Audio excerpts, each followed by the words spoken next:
we are going to solve problem number 10. So I'm going to read it first. Shipra and Manisha are partners sharing profit and losses in their capital ratio. Now students, this is important, capital ratio. So this is new year. In this problem we are going to share profit and losses in capital ratio. So how to calculate it, that we are going to study.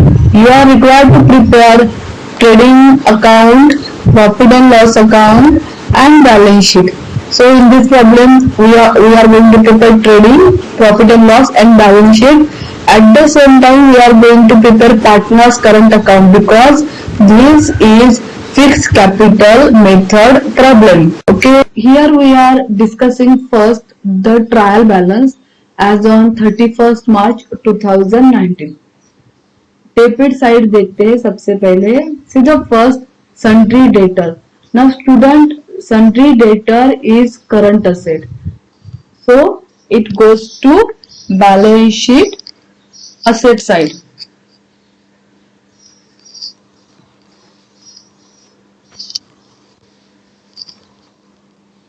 Then next is purchases. Purchases, trading debit, that you know, trading account debit side. Then furniture is a fixed asset.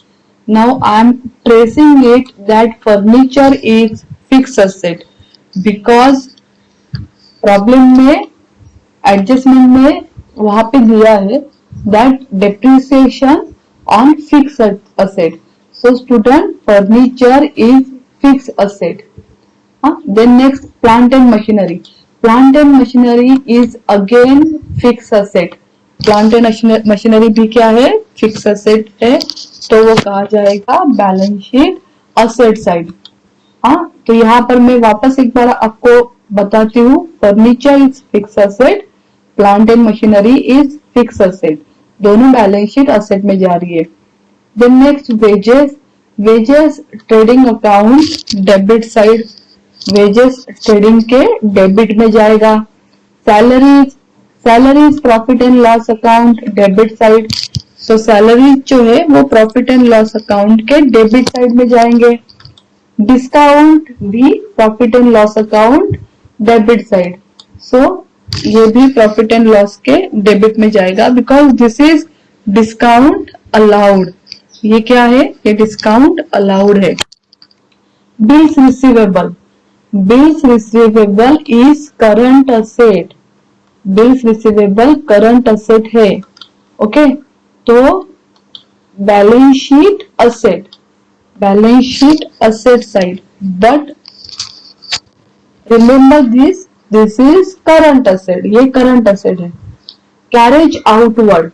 Carriage outward is related with selling and distribution expenses, so it goes to profit and loss account debit side. Postage. Postage again profit and loss account debit side. Then sales return. Sales return trading credit minus from sales. Okay. Cash in hand and cash at bank both are current asset. ये दोनों भी current asset है, तो ये balance sheet के कहाँ पे जाएगा, असेट साइड. दोनों भी balance sheet asset side. Okay. Insurance. Insurance profit and loss account debit side. Insurance कहाँ पे जाएगा, profit and loss account debit side.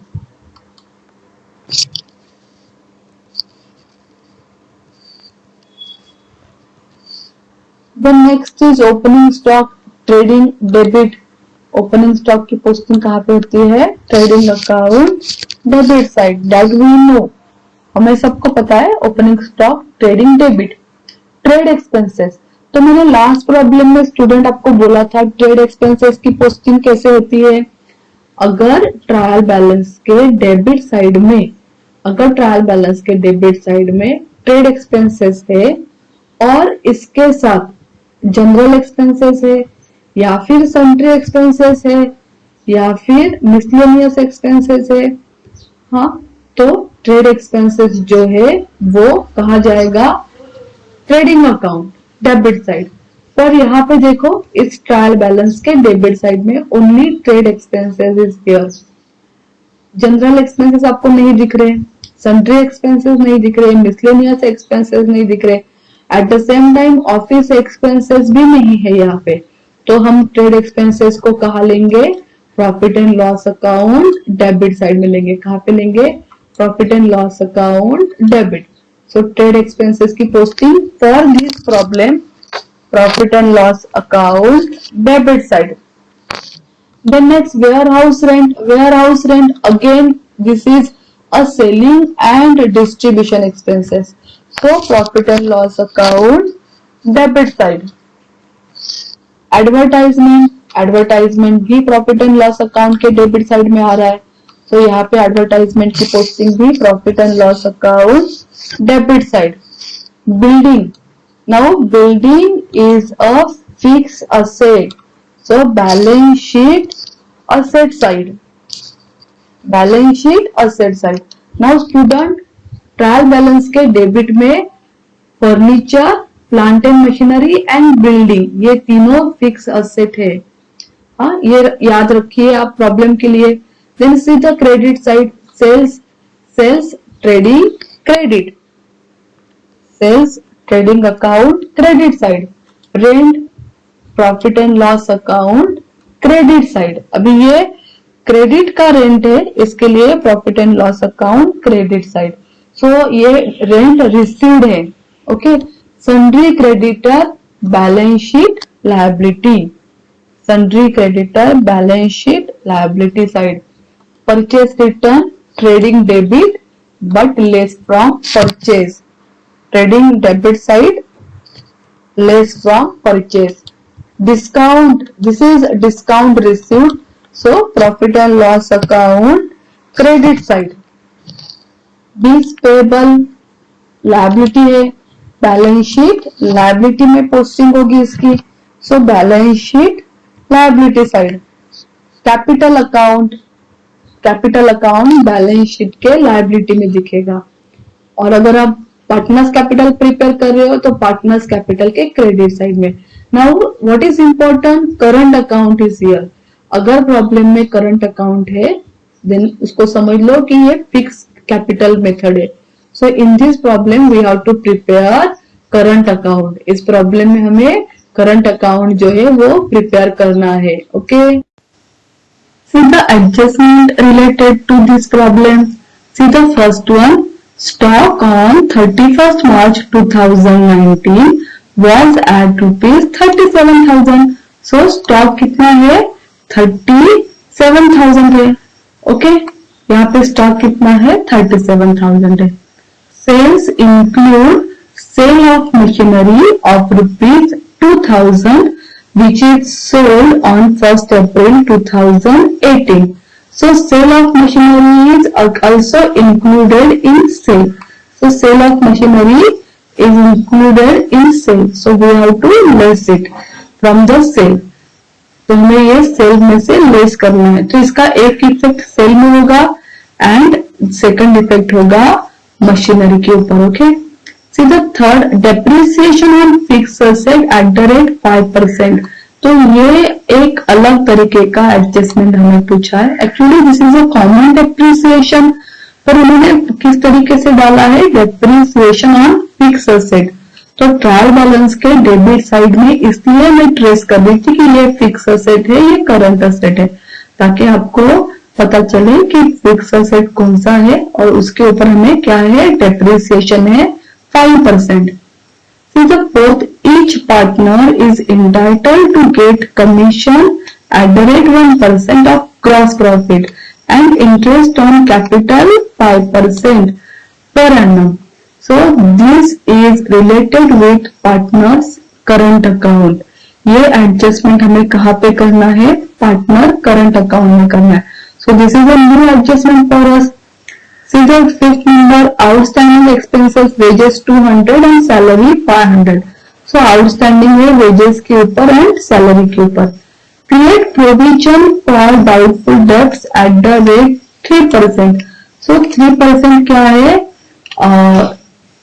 Provision है ऑन सन्ड्री डेटर। तो स्टूडेंट्स हमने यहाँ पे जो है वो पोस्टिंग करके रखी है, मैंने यहाँ पे पूरी पोस्टिंग करके रखी है। So now we are going to discuss the adjustment, and adjustment ही हम लोग अभी क्या करेंगे, सॉल्व करके करेंगे। See the first one, stock on 31st March 2019 was at ₹37,000. So this is the common adjustment for every problem, and we know the effect of it. So closing stock, the first effect of it, trading account credit side, closing stock का पहला effect जो है वो trading का credit है, by closing stock 37,000. and the second effect, balance sheet asset, balance sheet asset में इसका क्या होगा, सेकंड इफेक्ट होगा 37,000 इस तरीके से। सो क्लोजिंग स्टॉक के दो इफेक्ट हुए, first effect trading account credit side, and second effect balance sheet asset. See the second number, sales include sale of machinery of ₹2,000 which is sold on 1st April 2018. So cell में cell of machinery include है, include है तो हमें क्या करना है, exclude करना है वहां से। तो not only we have to less it from sale but also from machinery. Sale और मशीनरी दोनों जगह से हमें 2000 क्या करना है, लेस करना है। ओके, तो sale means trading credit, trading credit में by sale 1,20,000 less sales return 500, and sales return less करके अमाउंट हमने इनर कॉलम में लिखा 1,19,500, क्योंकि सेल ऑफ मशीनरी क्या करना है, लेस करना है ऑफ ₹2,000। सो 2000 जो है वो यहां से क्या होगा, लेस होगा, एंड आउटर कॉलम में अमाउंट आएगी 1,17,500। ये एक इफेक्ट हुआ, सेल ऑफ मशीनरी हमने सेल्स में से लेस किया।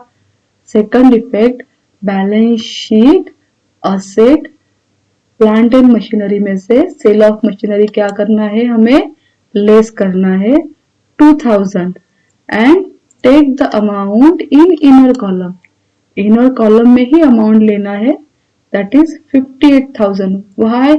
Because depreciation is there, depreciation है वो हमें लेस करना है। So take the amount in inner column. Okay, तो सेल ऑफ मशीनरी हो गया। सीधा third number, depreciation on fix asset at the rate 5%। तो फिक्स असेट का डेप्रिसिएशन बोला है, एंड ट्रायल बैलेंस हमने ऑलरेडी डिस्कस किया। ट्रायल बैलेंस के डेबिट में furniture is the fix asset, plant and machinery is the fix asset, and building is the fix asset, ये तीनों फिक्स असेट है। ओके, तो see the first furniture, furniture का amount है 38,500, उसके ऊपर डेप्रिसिएशन कितना है, 5%। How to calculate it, see here मैंने एक छोटा वर्किंग नोट बनाया है। डेप्रिसिएशन ऑन फिक्स असेट 5%, तो फर्नीचर का अमाउंट है 38,500, उसके ऊपर 5% कैलकुलेट करना, मतलब 5/100।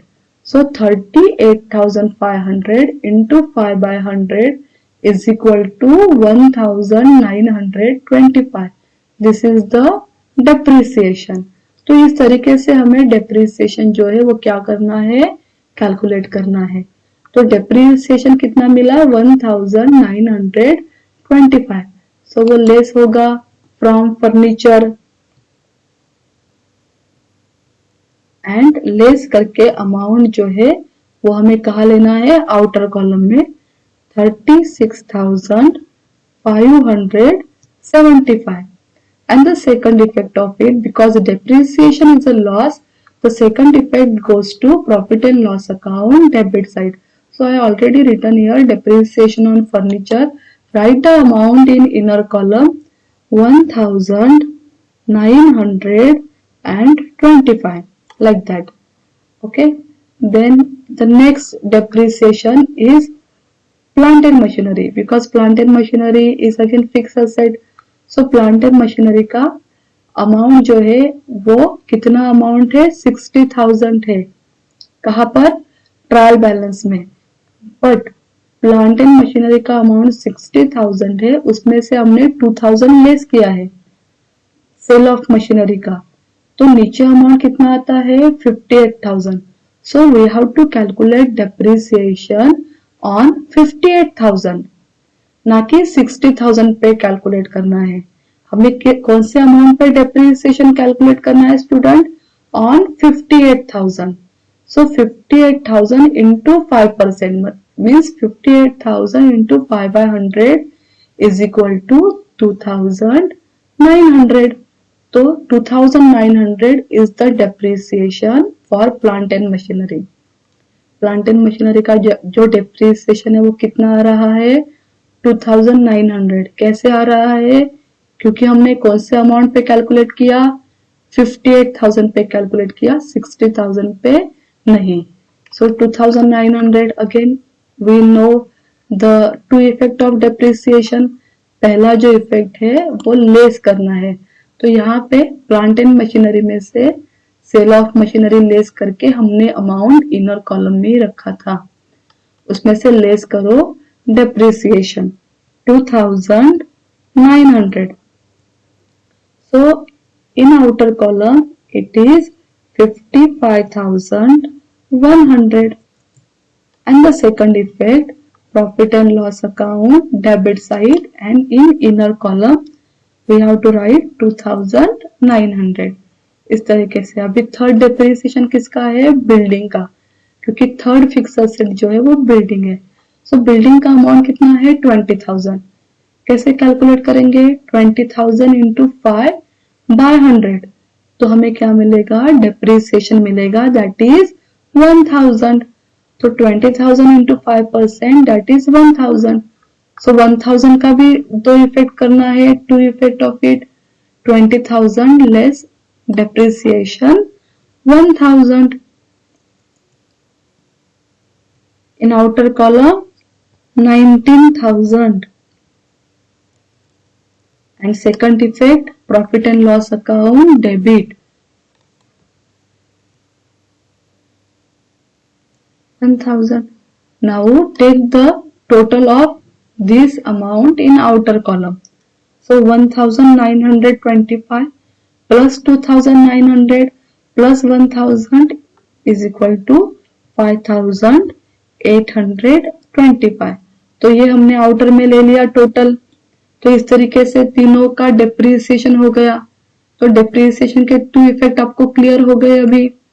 See the fourth number, each partner is entitled to get commission at 1% of gross profit and interest on capital 5%. तो जो ग्रॉस प्रॉफिट है ये हम लोग बाद में कैलकुलेट करेंगे, जब ग्रॉस प्रॉफिट हम लोग निकालेंगे. तो फिलहाल हम क्या कैलकुलेट करेंगे, interest on capital 5%. Now student, capital का जो अमाउंट है वो 90,000 है शिप्रा का, एंड मनीषा का 30,000 है. तो इस अमाउंट पे हमें क्या निकालना है, 5% कैलकुलेट करना है इंटरेस्ट. ओके, तो यहाँ पे मैंने किया है, देखो, इंटरेस्ट ऑन कैपिटल 5%. शिप्रा का जो कैपिटल का अमाउंट है वो कितना है, 90,000 इंटू 5%. तो इंटरेस्ट ऑन कैपिटल कितना आता है उसका, 4,500. सेम लाइक मनीषा का भी हम वैसे ही इंटरेस्ट कैलकुलेट करेंगे. मनीषा का अमाउंट जो है वो 30,000 है, उसका 5% मतलब 5 by 100 कितना आएगा, 1,500. तो इस तरीके से इंटरेस्ट ऑन कैपिटल कैलकुलेट करना है. कैपिटल का 5% इतना ही है, और इसमें और कुछ डिफिकल्टी नहीं है. तो कैपिटल का अमाउंट देखो और इसके ऊपर का 5% जो है वो क्या कर दो, कैलकुलेट करो, इतना ही है. एंड इंटरेस्ट ऑन कैपिटल का टू इफेक्ट कहाँ पे होता है, now this is a current account problem, मतलब कि ये फिक्स कैपिटल मेथड का प्रॉब्लम है. तो पार्टनर्स से रिलेटेड सारे एडजस्टमेंट जो है वो करंट अकाउंट में होने हैं। फ्रेंड्स, हमें यहाँ पे इंटरेस्ट ऑन कैपिटल पहले लिख देना है, ठीक है। तो interest on capital 4,500 and 1,500, 4,500 and Manisha 1,500। So interest on capital का ये एक इफेक्ट हो गया। Here we prepare partners current account. That's why we write to the credit side of it by interest on capital. क्योंकि इंटरेस्ट जो है वो capital में ऑलवेज ऐड होता है, तो इसके लिए हमने यहाँ पे इसको कहाँ लिखा है, क्रेडिट साइड में लिखा है। अगर आप बैलेंस शीट में बना रहे हो तो बैलेंस शीट में पार्टनर्स करंट में इसको ऐड दिखाओ। बैलेंस शीट में पार्टनर्स करंट अकाउंट में आप इसको क्या कर दो, इंटरेस्ट ऑन कैपिटल ऐड कर दो। बैलेंस शीट में भी कैपिटल में ऐड नहीं करना है, कहाँ ऐड करना है, करंट अकाउंट में ऐड करना है। ओके, तो ये this is the first effect. Then second, profit and loss account debit side, interest on capital. So मैंने यहाँ पे लिख लिया है to interest on capital Shipra 4,500 and Manisha 1,500. So in outer column the total of both the amount 6,000. तो इस तरीके से इंटरेस्ट ऑन कैपिटल की एंट्री हो गई। पहला इफेक्ट क्या किया, partners current account credit side and second profit and loss account debit side to interest on capital, इस तरीके से। Okay, see the next one, outstanding expenses wages 200 and salaries 500। So student, outstanding मैंने आपको बहुत बार बोला है how to do the two effect of it. तो आउटस्टैंडिंग एक्सपेंसेस वेजेस सी 200 है, तो पहले हम इसका कर लेते हैं। तो मैंने आपको बोला है आउटस्टैंडिंग है तो क्या करना है, we have to add it to the particular account. तो यहाँ पे वेजेस का आउटस्टैंडिंग है तो वेजेस में ऐड करेंगे 200। So in outer column it is 1,000। Second effect, balance sheet liability, outstanding wages 200। Same we have to do for the salary, outstanding salary 500। तो same करना है, सैलरी प्रॉफिट एंड लॉस में रहता है तो आउटस्टैंडिंग यहाँ पे सैलरी में ऐड होगा 500।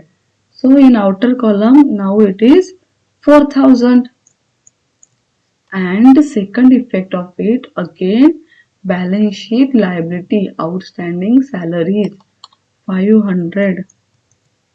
इस तरीके से आउटस्टैंडिंग के दो इफेक्ट हो गए। 6 number, create provision for doubtful डेब्ट at the rate 3% on sundry debtor. So student, this is nothing but the new RDD. ये न्यू RDD है तो 3% आपको डेटर के ऊपर न्यू RDD कैलकुलेट करना है और क्या करना है, लेस करना है। So 28,000 into 3%. So 28,000 into 3/100, तो कैलकुलेट करके अमाउंट आएगा 840 एंड लेस करके 28,000 में से 840 आप लेस करोगे, यू विल गेट 27,160। ओके, तो ये एक इफेक्ट हो गया, सन्ट्री डेटर में से लेस किया new RDD. Now trial balance में कहीं पे भी बैड डेब्ट्स नहीं था। अब एक बार वापस चेक कर लो, ट्रायल बैलेंस में कहीं पे भी बैड डेब्ट्स नहीं है और ना ही क्रेडिट साइड में आरडीडी है, तो फिर भी हम इसको प्रॉफिट एंड लॉस अकाउंट में दिखाएंगे टू न्यू आरडीडी। ऐसे करके आप इसको दिखा सकते हो। अगर आपको चाहे तो आप लिखो टू बैड डेब्ट्स एंड वहां पे नील कर दो and plus 2 new RDD, but ये बेटर है कि इस तरीके से आप 2 न्यू आरडीडी लिखो एंड पोस्ट द अमाउंट, ये भी राइट है। So doubtful debts is over. See the 4th number, अभी यही रह गया है, each partner is entitled to get commission at 1% of gross profit। अभी 1% ग्रॉस प्रॉफिट का है, तो इसके लिए ग्रॉस प्रॉफिट कैलकुलेट करना नेसेसरी है। तो पहले हम क्या कैलकुलेट करेंगे student? Gross profit. Gross profit हमें ट्रेडिंग अकाउंट से हम कैलकुलेट कर सकते हैं। तो ट्रेडिंग अकाउंट में मिलेगा हमें gross profit. See the total of credit side 1,17,500 plus 37,000। तो ये दोनों की अगर आप टोटल करते हो क्रेडिट साइड की, तो यहाँ पे टोटल आती है इसकी 1,54,500। 1,54,500 and see the debit side. Debit side के आप टोटल करोगे तो वो कम होगी क्रेडिट साइड के टोटल से। तो नेचुरली यहाँ पर भी हमें क्या लेना है? क्रेडिट साइड की टोटल लेनी है 1,54,500। So when you less it, you will get the, when you less the debit side amount from this amount, then you will get the gross profit। तो 1,54,500 में से 17,800 लेस 54,000 एंड लेस 1,000 आप करोगे, then you will get the gross profit 81,700। 81,700 आपको gross profit मिलेगा। ये gross profit trading account से cross करके यहाँ पे प्रॉफिट एंड लॉस अकाउंट में हमें लिखना है। By gross profit 81,700। Now we can calculate the commission 1% of gross profit. तो मैंने यहाँ पे एक वर्किंग नोट किया है, देखो कैसे कैलकुलेट करना है। Commission 1% on gross profit. So the gross profit is 81,700, उसके ऊपर 1% मीन्स 1/100। अगर आप ऐसे करोगे 81,700 into 1/100, you will get the amount 817। So 817 for each partner। 817 दोनों को मिला के नहीं है, each partner get 817 rupees commission। Okay अगर आप एक बार वापस रीड करो, each partner is entitled to get commission at 1% of gross profit। तो ये each partner का है 817 फॉर ईच पार्टनर।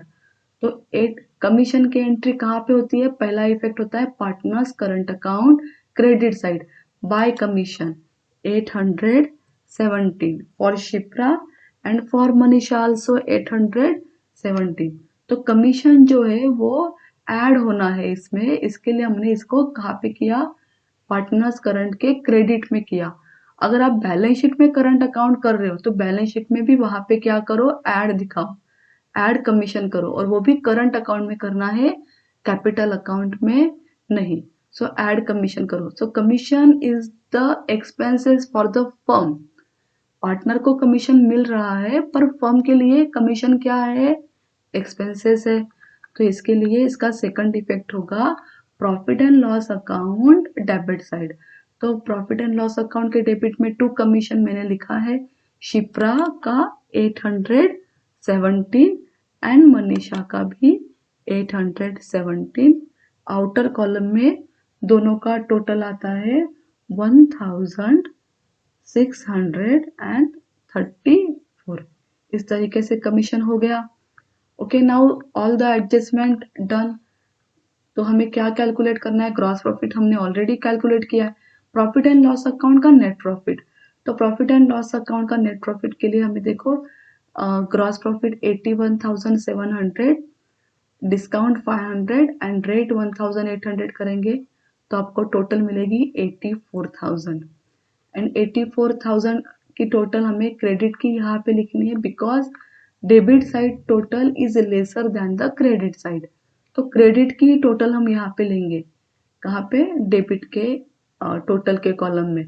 तो 84,000 में से अगर आप ये डेबिट की टोटल लेस करते हो, you will get net profit 56,401। 56,401 आपको क्या मिलेगा? नेट प्रॉफिट मिलेगा।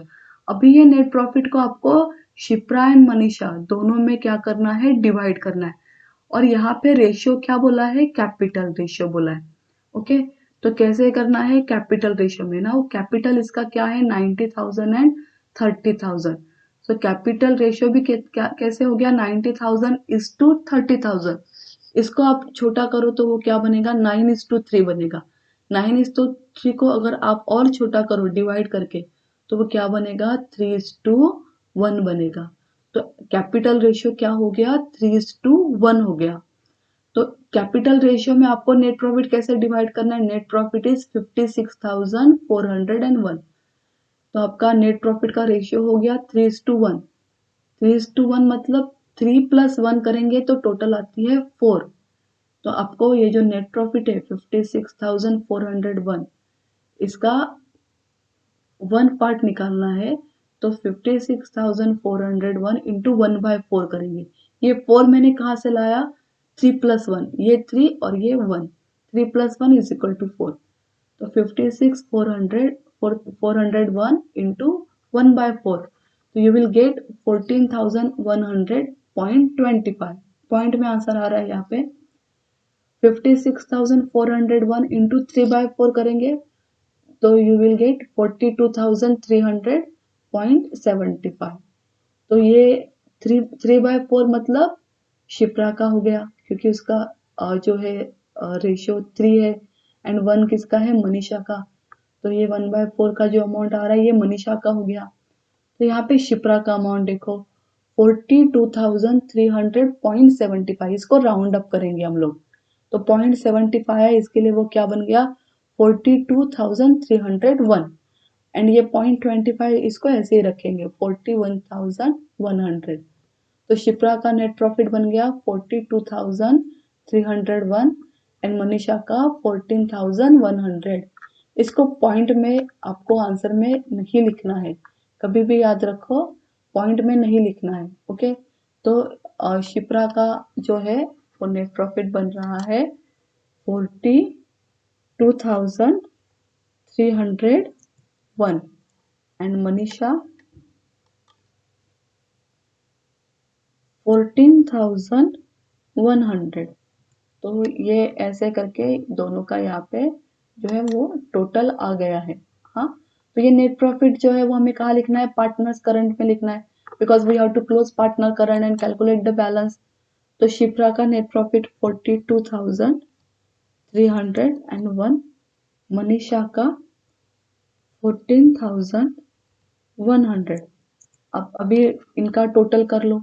मनीषा का जो टोटल है वो यहाँ पे नीचे आएगा एंड यहाँ पे शिप्रा और शिप्रा का भी टोटल यहाँ पे आएगा। तो मनीषा का टोटल जो है वो आता है 19,000 19,417 एंड मनीषा शिप्रा का टोटल करेंगे तो शिप्रा का टोटल आता है 52,618। यही टोटल यहाँ पर भी लेकर आनी है 52,618 for Shipra and for Manisha 19,417।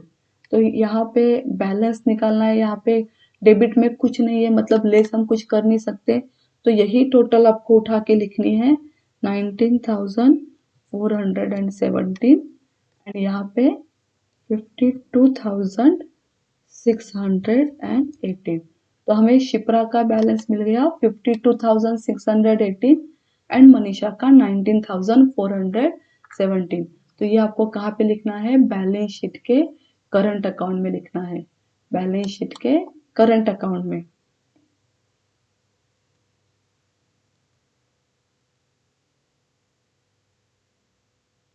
Current account and for Shipra